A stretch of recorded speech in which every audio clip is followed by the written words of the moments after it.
Вот так лежит наша Мишка, как человек. И слышите, храпит.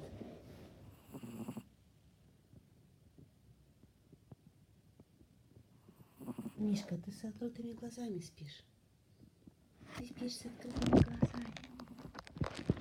Давай-ка я тебя потрогаю. Маленькая, маленькая. Видите, какая у меня рука большая рядом с ней.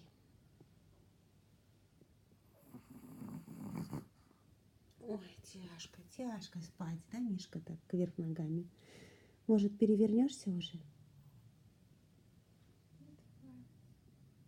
Люди, когда спят на спине, не О, храпеть перестала. Ой, ой, ой. Это Сонина нога ее потрогала, она прям аж подскочила.